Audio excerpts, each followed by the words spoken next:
तो हेलो, एक बार फिर स्वागत है आपका यूनिक एस अकेडमी बाय गुलफाम अली राजी में। एंशिएंट हिस्ट्री की क्लास चल रही है और एंशिएंट हिस्ट्री में बहुत सारा बेसिक हम लोग पढ़ चुके हैं। अब एडवांस का दौर चल रहा है।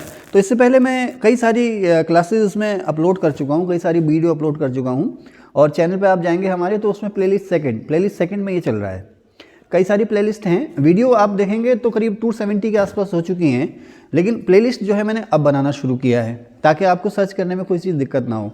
तो जो प्लेलिस्ट 1 है, प्लेलिस्ट 2 है, प्लेलिस्ट 3 है और प्लेलिस्ट 4 अलग अलग हैं। उसमें प्लेलिस्ट 3 में यूपी जी के चल रही है और जो प्लेलिस्ट 1 है उसमें हम लोगों ने जो बंगाल के नवाब हैं मुर्शिद कुली खां, मीर कासिम वगैरह, वहाँ से शुरू किया है। वहाँ से शुरू करके धीरे धीरे हम आगे की ओर चल रहे हैं।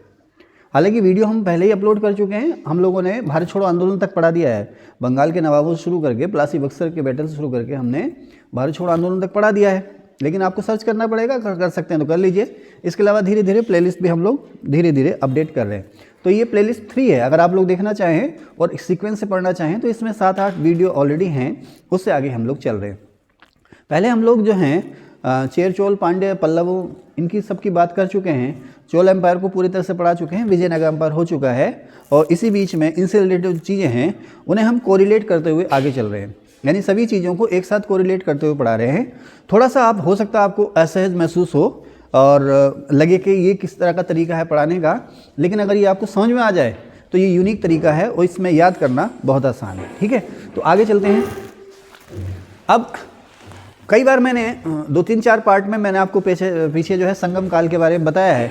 लेकिन सोनू भाई बहुत स्माइल दे रहे हैं आज, क्या बात है? हाँ, अभी शुरू हुआ है? क्या शुरू हुआ है? हाँ, तो चलिए फिर इससे आगे चलते हैं हमें बिना समय गंवाए।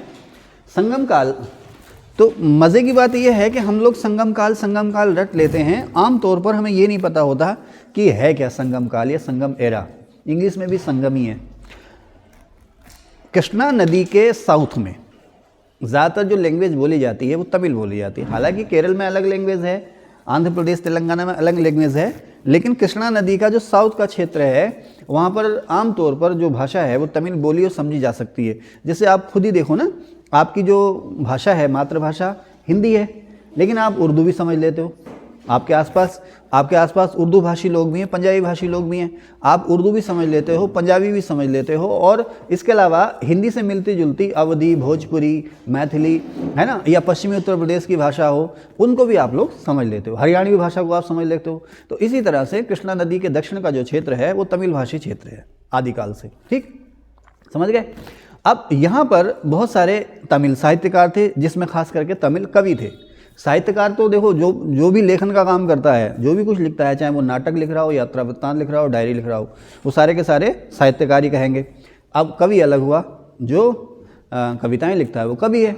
तो जो तमिल कवि थे वो लोग जो थे अक्सर आपस में मिलते थे और मिल करके कविताओं पर, साहित्य पर डिस्कशन किया करते थे। तमिल कविताओं या तमिल साहित्य या तमिल लिटरेचर पर डिस्कशन किया करते थे। उनका जो मेल या उनकी जो बैठकें होती थी, सम्मेलन या सेमिनार होते थे, उनको कहा गया संगम। अब इन संगमों को बढ़ावा दिया पांड्य राजाओं ने। सवाल आता है कि भाई जो 3 संगम हुए थे किसके संरक्षण में हुए? पांड्य राजा। तो संगम का मतलब जैसे बौद्ध धर्म में आप कहते हैं ना संगति, या आजकल जैसे कहते हैं ना अधिवेशन, कांग्रेस के अधिवेशन होते थे हर साल, है ना। अब भी पार्टियां अपना राष्ट्रीय सम्मेलन करती हैं हर बार। तो इसी तरह का ये अधिवेशन, सेशन या सत्र था, जिसको नाम दिया गया संगम। और संगम जो है, ये जो समागम था या मेल था, किनका था? तमिल कवियों का। और ये तमिल कविता या तमिल साहित्य के और उन्नयन या उद्धार या एडवांसमेंट या डेवलपमेंट के बारे में उसमें डिस्कशन किया करते थे। ठीक हो गया, नंबर 1 बात। अब दूसरा आपसे पूछेगा ये कब से कब तक का समय है? तो 100 AD से लेकर के 300 AD तक। मैंने यहाँ लिखा भी, हाँ, तो 200 साल का समय है, 100 AD से 300 AD तक का। अब आप कहोगे कि साहब रोज ही बैठते रहते थे, 200 साल तक रोज लगातार चर्चाएं होती? नहीं ना, ऐसा नहीं है। ये 3 बार बैठे हैं और ये चर्चाएं जो है लंबे समय तक चली हैं। 6 महीने, साल, 2 साल, 3 साल, 4 साल, 5 साल चली हैं। 3 बार अलग अलग समय बैठे हैं। इसीलिए कहते हैं कुल कितने संगम हुए, कुल कितने सम्मेलन हुए? 3 हुए। और ये तीनों ही जो संगम कराए 200 साल में साउथ इंडिया में पांड्य राजाओं ने कराए, पांड्य राजाओं के संरक्षण में हुए। कहते हैं कि इस दौरान 197 पांड्य राजा हुए जिन्होंने इनको संरक्षण दिया अलग अलग समयों पर। सभी 197 ने नहीं, इस काल में टोटल 197 राजा हुए हैं। उनमें से ही कुछ राजाओं ने इन संगमों को संरक्षण दिया। संरक्षण देने का मतलब क्या है? अब भाई लोग 4-5 साल बैठेंगे रहेंगे तो उनके लिए हॉस्टल भी चाहिए ना, एक जगह भी चाहिए जहाँ पर वो बैठें रहेंगे खाएंगे, है ना।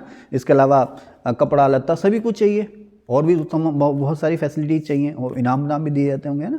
तो संरक्षण किसने दिया? पांड्य राजाओं ने दिया। किसको? संगम को। अब ये जो समय है 100 AD से 300 AD तक का दक्षिण भारत के इतिहास में, खास करके कृष्णा नदी के इतिहास में इसको कहते हैं संगम काल। फिर सवाल आता है कि संगम काल में कितने प्रमुख राजवंश हुए? तो 3 हुए, चेर, चोल और पांड्य। इसमें से चेर जो थे वो थे मालाबार केरल में, पांड्य थे दक्षिणी तमिलनाडु में, और जो चोल थे वो उत्तरी और उत्तरी पूर्वी तमिलनाडु में थे। ठीक है, इसको मैं पिछले पार्ट में मैप के थ्रू आपको बता भी चुका हूँ, मेरे ख्याल से मैप के थ्रू बता चुका हूँ ना। हाँ, अब बाकी सारी चीज़ें हैं ये अर्थ, अब ये सारा इसका अर्थ क्या था, राजवंश क्या था, ये सब मैंने आपको बता दिया। 3 संगम अलग अलग जगहों पर हुए हैं। पहला संगम हुआ मदुरै में, दूसरा कपाटपुरम में, और तीसरा उत्तरी मदुरै में। आपसे पूछ भी सकता है, इनकी डेट आपसे नहीं पूछेगा क्योंकि एग्जैक्ट डेट का पता किसी को नहीं है। 100 AD से 300 AD के बीच में 3 संगम हुए। पहला मदुरै, मदुरै कहाँ पर है? तमिलनाडु में, बेगाई नदी के किनारे। दूसरा कपाटपुरम, और तीसरा उत्तरी मदुरै। ठीक है, अब इसमें एक सवाल खूब आता है कि तीसरा संगम कब हुआ? कभी मदुरै दे देगा, कभी उत्तरी मदुरै दे देगा, ठीक है ना, कंफ्यूज मत होना। और तीसरे संगम के अध्यक्ष कौन थे? नकीरन। ठीक है, देखो मैंने यहाँ लिख रखा है, देखो पहले के अध्यक्ष अगस्त थे, दूसरे के भी अध्यक्ष जो थे वो अगस्त थे। आमतौर पर आदमी 100 साल से ज़्यादा जीता नहीं है, तो ये 50-60 साल के हेर फेर में ही, अंतराल में ही ये 2 संगम निपट गए होंगे। तीसरे के अध्यक्ष थे नकीरन। मैंने पहली बार भी बताया है, पिछले पार्ट्स में भी बताया है कि ये जो ऋषि अगस्त हैं ये वही वाले हैं, आर्य संस्कृति वाले अगस्त जो हैं, उत्तर वैदिक काल वाले, वैदिक काल वाले जो ऋषि अगस्त जिनकी चर्चा होती है ना, वही वाले हैं ये। ठीक है, तो यही जो ऋषि अगस्त हैं यही उत्तर भारत से आर्य संस्कृति को दक्षिण भारत में लेके गए थे, है ना। इमरान जी, उत्तर भारत से इस्लामिक संस्कृति को दक्षिण भारत में कौन लेके गया? किसने विशेष प्रयास किया अनजाने में ही? हाँ, मोहम्मद बिन तुगलक। हालांकि संपर्क तो पहले से ही चल रहा था, लेकिन जब मोहम्मद बिन तुगलक ने अपनी राजधानी दौलताबाद में बनाई तो ये संपर्क जो था वो और ज़्यादा बड़ा था। तो अगस्त ऋषि जो आर्य कल्चर है उत्तर से दक्षिण में ले जाने वाले पहले व्यक्ति थे। ठीक है, तो पहले संगम के अध्यक्ष और दूसरे संगम के अध्यक्ष अगस्त थे, और तीसरे संगम के अध्यक्ष थे नकीरन। ओके, पांड्यों ने इसको संरक्षण दिया। अब जो संगमकालीन राजवंश हैं वो कृष्णा नदी के दक्षिण में थे। इसमें पांड्यों का राज चिन्ह था मछली। कभी कभी ऐसा भी पूछ लेता आसान सवाल, पांड्यों का राज चिन्ह मछली था, चेरों का था धनुष, और चोलों का था बाघ। मुझे तो रटे हुए हैं ये, आप लोग अक्सर भूल जाओगे, तो अपना कोई तरीका निकाल लेना आप लोग, ठीक है। इसका एक तरीका मैंने देखा था कहीं, जो केरल है ना वो धनुष कमान की तरह बना हुआ है ना, धनुष की या कमान की तरह बना हुआ है जो केरल है, और यही केरल में चेरों का राज चिन्ह था। ठीक है ना, ओके। और पांड्य जो थे बिल्कुल दक्षिणी समुद्र में थे, समुद्र में मछलियाँ खूब होती हैं, ठीक है। और ऊपर चोल जो थे वो पूरे दक्षिण भारत में लास्ट में क्या हो गए थे? टाइगर, बाघ हो गए थे, क्योंकि उन्होंने एक बार पूरे दक्षिण भारत को ही रोन दिया था। तो अपने अपने तरीके हैं, किसी तरह से भी याद कर लेना, ये सवाल आता है, ठीक है। इनके राज चिन्ह क्या थे? अब जो चेर हैं वो मालाबार और कोच्चि के आसपास, मालाबार में कोच्चि के आसपास, लेकिन इनकी जो राजधानी थी वो थी वांजी, ठीक है ना, वज्जी नहीं, वांजी। चेरों की जो राजधानी थी वांजी थी, इसका एक नाम करूर भी मिलता है। ओके, अब 150 AD के आसपास चोल राजा जो करिकाल था, कहते ना चोल वंश की स्थापना किसने की थी? करिकाल ने, या चोल वंश का आदि संस्थापक कौन था? करिकाल। तो इसी करिकाल के पिता को मारा था चेर राजाओं ने 150 AD के आसपास। बाद में फिर करिकाल ने चेरों पर हमला किया, चेरों को हराया और अपने पिता की हत्या का बदला लिया, लेकिन बाद में इन दोनों में दोस्ताना ताल्लुकात हो गए थे, ठीक है। तो चेर राजाओं ने चोल राजा करिकाल के पिता की हत्या की थी 150 AD के आसपास। सबसे जो महान चेर राजा हुआ है वो हुआ है शेनगुट्टवन। ये सवाल ही पूछेगा आपसे, सबसे महान चेर राजा शेनगुट्टवन। अब इसका जो टाइटल था वो था लालचेर। शेनगुट्टवन का टाइटल था लालचेर, ठीक है। इसने एक प्रथा शुरू की थी, उसको कहते थे कर्णगी या पत्नी पूजा। दो अणा है ये, आधा अणा फिर पूर्ण अणा। कर्णगी पूजा या पत्नी पूजा, ये परंपरा आप देखें ना, स्त्रियों को विशेष सम्मान देने के लिए, जैसे करवा चौथ पे पति पूजे जाते हैं ना, है ना, करवा चौथ पे पति पूजे जाते हैं, वही है ना, लंबी उम्र के लिए। इसने शुरुआत की थी कर्णगी पूजा या पत्नी पूजा की, किसने? शेनगुट्टवन ने। अब एक और चेर राजा है आदि गेमान, इसके लिए एक सवाल पूछा था कि इसने मालाबार में सबसे पहले गन्ने की खेती शुरुआत की थी।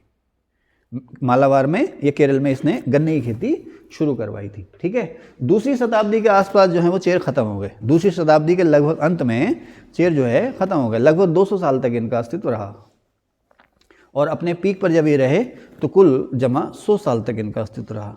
तो इन्हीं के नाम पर केरल का पुराना नाम है चेर। ठीक है, ये चीज़ याद हो जाएगी, पक्की बात। ओके, उसके बाद बात करें चोलों की, तो चोलों के बारे में मैंने बहुत कुछ पढ़ा रखा है, अलग से पूरी की पूरी वीडियो भी बना रखी है। और क्या था इनका पहला राजा, फिर अंधकार का युग, फिर पुनरुत्थान का युग, फिर महान राजाओं का युग। तो इसमें पुनरुत्थान का युग इमरान किसके समय में शुरू होता है? चोल राजाओं के। पुनरुत्थान का युग किसके समय में शुरू होता है? अनीस, एक मिनट मैं जिससे पूछूंगा वो बताएंगे। शमा शाहीन, फुरकान, सोनू, ओ कीर्ति, शाइना, चांद, ओ हो आसिया, ओ आप बताएं। पुनरुत्थान का युग आप बताएं। ऐ शाबाश, विजयालय, वेरी गुड। और महान राजाओं का युग किसके समय शुरू होता है? नहीं, राजा चोल के। हाँ, इसने वो सारी वीडियो देखी ना, इसने सारी वीडियो देखी बार बार, आजकल पढ़ रही है और कुछ नहीं कर रही है। आप लोग देख नहीं रहे हो, ठीक है, वो नोट्स ही बना रही है, शॉर्ट नोट्स, है ना, ज़्यादा भाव मत बढ़ाना। ओके, ठीक है। तो आदि प्रवर्तक करिकाल, फिर अंधकार का युग, फिर उत्थान का युग विजयालय के समय में, फिर से अंधकार का युग, और फिर महान राजाओं का युग राजराजा चोल के समय। ठीक है ना, ओके, याद करो भैया। तो चोलों का जो मूल क्षेत्र है वो है तोंडे मंडल, और ये तोंडे मंडल जो है वहीं आज जहाँ कोरोमंडल है। ठीक है ना, आज का जहाँ कोरोमंडल है वो ये तोंडे मंडल, और इनका राजकीय चिन्ह क्या है? बाघ। अब इनका जो सबसे शुरुआती राजा है करिकाल, इसकी राजधानी क्या थी? उरैयूर। ये चोल के लिए अलग से एक वीडियो है, प्लेलिस्ट 3 में ही है, आप लोग उसको ज़रूर देखिएगा। ठीक है, करिकाल जो था इनका पहला राजा था, पहला ताकतवर राजा था, और इसके बारे में कहा जाता है कि इसने श्रीलंका पर हमला किया था, श्रीलंका जो जीता था, और वहाँ से 12,000 गुलाम बंदी बना करके लाया था अपने साम्राज्य में। कौन? करिकाल। ठीक है, इसी ने कावेरी नदी पर 160 किलोमीटर लंबा बांध बनाया था। ठीक है ना, इसी ने 160 किलोमीटर लंबा बांध, कौन सी नदी पर? कावेरी नदी पर। हो सकता है इसमें कोई अतिशयोक्ति हो, लेकिन उसका अस्तित्व अभी भी है।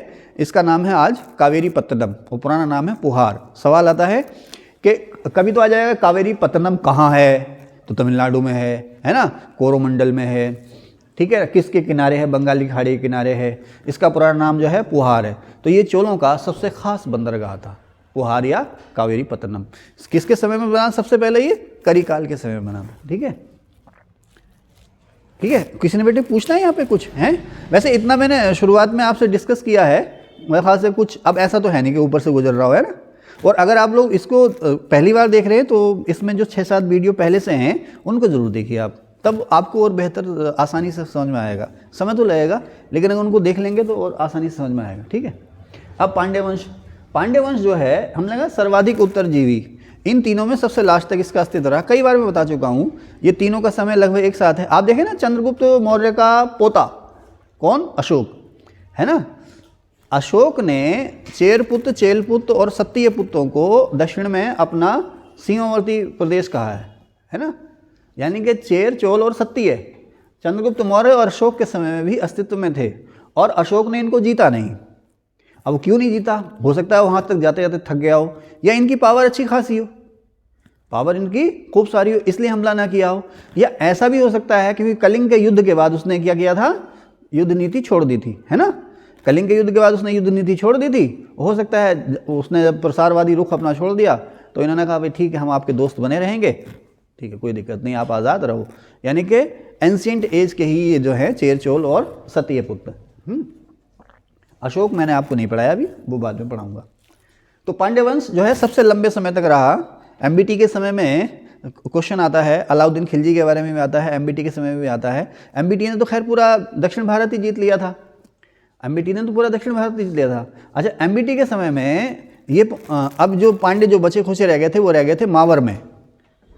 मावर कहते हैं ना, दक्षिण में एमबीटी के खिलाफ विद्रोह सबसे पहले कहाँ हुआ है, सबसे पहले कौन अलग हुआ? तो मावर हुआ। तो यही पांड्य थे, ठीक है ना। और मलिक कफूर जो चला था दक्षिण जीतने के लिए अलाउद्दीन खिलजी के लिए, तो ये अकेले पांड्य थे। उस समय ये मालाबार में थे, तो ये अकेले पांड्य ऐसे थे जिन्होंने उसकी अधीनता नहीं स्वीकारी थी। हार गए थे, हार के पहाड़ियों में चले गए, जंगलों में चले गए, लेकिन हिंसा नहीं स्वीकारी और जैसे ही मलिक काफूर वापस लौटा फिर से इन्होंने बगावत कर दी थी। खैर, तो ये पांड्य जो हैं भारतीय इतिहास में सबसे लंबे समय तक जीवित रहने वाला राजवंश। सब तो रट गया होगा, इतनी बार बता दिया मैंने, है ना, एक हफ्ते से बोल रहा हूँ, रोज लगभग रोज बोल देता हूँ ना। अब इनकी जो जानकारी, इनके बारे में सबसे पहले जो जानकारी मिलती है मगस्थनीज की इंडिका के बारे में। मगस्थनीज बेटा फुरकान किसके समय में आया था भारत? चंद्रगुप्त मौर्य के समय में, है ना। जब चंद्रगुप्त मौर्य सेल्यूकस का युद्ध हुआ था उसके बाद फिर राजदूत जो आया था, राजदूत के रूप में आया था मेगास्थनीज, जिसने किताब लिखी इंडिका। इंडिका में इनकी जानकारी है कि इनकी पांड्यों की। कहते हैं कि यहाँ पर जो शासन करती थी स्त्रियाँ, ऐसा तो है नहीं कि लगातार स्त्रियाँ ही शासन करती हों, लेकिन स्त्रियों को शायद विशेष आज़ादी रही होगी, उनको भी शासन करने का मौका दिया जाता होगा। जैसे इंग्लैंड में है ना कि अगर राजा का बेटा नहीं है तो बेटी गद्दी पर बैठ जाएगी, लेकिन अगर पुत्र है तो पुत्री गद्दी पर बैठेगा इंग्लैंड में। और अगर पुत्र नहीं है, पुत्र अगर छोटा है तो भी गद्दी का वारिस है, लेकिन अगर पुत्र है ही नहीं तो फिर पुत्री गद्दी संभालेगी। हमारे देसी लोगों में क्या होता था, अगर बेटी नहीं है तो बेटा गोद लेते थे, वो भले ही मार दे, है ना। आज भी तो कुछ लोग करते थे, अखबारों में पढ़ लो आप कि गोद लिया बेटा था और प्रॉपर्टी के लालच में फिल इन द ब्लैंक्स है। ठीक है, ओके, आगे चले। तो यहाँ पर पांड्य राज में स्त्रियाँ जो थी वो शासन करती थी। मोतियों के लिए फेमस था, समुद्र से मोती निकलते थे, मोतियों के लिए फेमस था। और पांड्य राज्यों का जो सबसे प्रसिद्ध राजा था वो था नेडियोन। ठीक है ना, नेडियोन, ओके। इसको कहीं कहीं जो है नेदियोन जेरल भी लिखा मिलता है, नेदियोन जेरल।